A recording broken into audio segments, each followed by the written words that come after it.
Riley stepped onto the deck at first light, the air sharp with salt and the hum of the engines vibrating beneath her feet, her eyes scanning the crew as she calculated the best way to assert control without unnecessary confrontation. And the captain stood nearby, his expression twisted in anger and disbelief at the calm confidence of the SEAL he had tried to humiliate, and every step she took seemed to echo louder than the authority he clung to, while the crew watched silently, unsure which side the tide would favor. The morning briefing began with the usual tension, but Riley noticed the small mistakes that only a trained eye could see: the misplaced charts, the miscalculated coordinates, the errors in the engine room logs. And when she suggested corrections, the captain scoffed, dismissing her expertise with a wave and a sneer. But Riley did not react. Instead, she logged everything mentally, each error a thread in the fabric of accountability that she would unravel at the perfect moment. And the crew shifted nervously, sensing the storm that hung between them. During drills, Riley moved with precision, her team responding like an extension of her own body, every maneuver executed flawlessly, while the captain barked orders that conflicted with each other, creating confusion and inefficiency. And the tension grew as the crew noticed the stark difference between competence and arrogance, and Riley felt the anticipation coil inside her like a spring ready to release, because she knew that one critical moment could turn the entire ship toward her command or leave chaos in its wake. By midday, a simulated fire in the lower deck tested the crew under pressure, and Riley acted decisively, assessing the hazard and directing her team to extinguish flames and evacuate injured personnel, while the captain hesitated, fumbling with radios and shouting contradictory instructions. And the observing officers leaned forward, intrigued by the SEAL's control and calm in the middle of chaos, and the crew held their collective breath, watching every move, wondering if the captain would regain authority or crumble entirely under the weight of his own mistakes. And Riley felt the moment of reckoning inch closer. The captain tried to reassert control during a complex navigation drill, but Riley anticipated every misstep and corrected the course with calm authority, her decisions precise and unflinching. And the crew obeyed without hesitation, while the captain's face burned red with fury, his pride eroding with each correct maneuver she issued. And the senior officers whispered to each other, noting the stark contrast between her discipline and his mismanagement.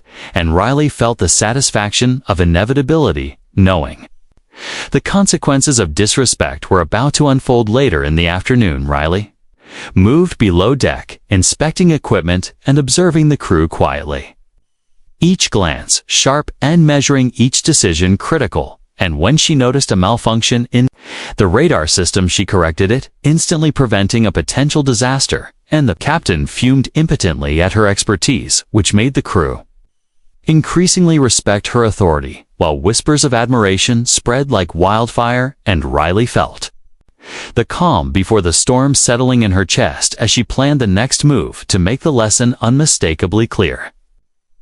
Twilight fell over the ship. The tension thickened, the waves crashing against the hull like a drumbeat, counting down the moments to confrontation. And Riley prepared for the report to the senior officers, reviewing every log and noting every mistake the captain had made, while he paced nervously, unaware that his every move had been catalogued. And the crew sensed that the outcome was imminent, and even the shadows of the ship seemed to lean in as if anticipating the coming reckoning. And Riley felt the anticipation tighten like a coil ready to strike. A call from the senior officers came, finally directing Riley to the command center, and she moved with steady determination, each step measured and deliberate, while the captain followed reluctantly, his pride bruised and his mind racing for a way to regain lost authority. And the crew pressed close to the railings, eager to see the confrontation unfold. And the tension in the air became almost unbearable, because everyone sensed that the moment of judgment was now upon them. And Riley felt the calm certainty of victory settling in like steel inside the command center. Riley presented her findings and observations. The drill logs and the errors of the captain displayed clearly and methodically, while he struggled to justify each mistake, her calm and precise voice filling the room with authority, and the senior officers leaned forward, studying every detail, the silence so thick that even the hum of the equipment seemed louder than normal. And the crew outside waited anxiously, sensing that the consequences of disrespect would be delivered fully, and Riley felt the edge of inevitability sharpening like a knife ready to strike. The command center was silent but tense. Riley stood at the center, her presence commanding, and her eyes scanning every face. The captain shifted uneasily, his arrogance gone, replaced by a simmering anger he could not express, while the crew held their collective breath, waiting for the outcome, and Riley felt the sharp edge of anticipation coil in her chest. Like a spring ready to snap, she outlined each misstep the captain had made, the delays, the errors in judgment, the failures to follow protocol, and every senior officer in the room listened intently, nodding quietly while the captain opened his mouth to argue, but found no words strong enough to counter her evidence. And the crew outside whispered in awe, sensing the shift of power that was taking place, and Riley felt the quiet thrill of inevitability wash over her. The senior officer turned to Riley and asked her to assess the situation, and she spoke calmly and methodically, detailing the risks. The risk captain had caused the consequences that were narrowly avoided, and the flawless execution of the drills under her leadership, and the room was silent, save for the scratching of pens and the faint hum of equipment, while the captain's jaw tightened in frustration, knowing he had underestimated her. And Riley felt the satisfaction of silent vindication building like fire beneath her skin. Then the decision was announced. The captain was formally reprimanded, removed temporarily from command, and ordered to undergo review, while Riley was commended for her leadership and composure, and the crew outside pressed close to the rails, watching every detail unfold, and whispers of respect and awe spread rapidly as Riley walked among them, calm, confident, every step measured and precise, and the captain slunk away alone, the lesson of disrespect seared into his mind. And Riley felt the quiet certainty that authority earned through skill would now reign aboard. The ship. As night fell, Riley moved through the corridors, checking equipment and crew readiness, her senses alert, her mind cataloging every lesson learned and every potential hazard. While the captain brooded alone in the mess hall, replaying the day's events, his pride shattered, and the crew watched from a distance, understanding that true authority was not a title, but a combination of skill, composure, and respect. And Riley felt the power of patient observation, knowing that sometimes the greatest victories required no confrontation, just the careful application of competence and timing.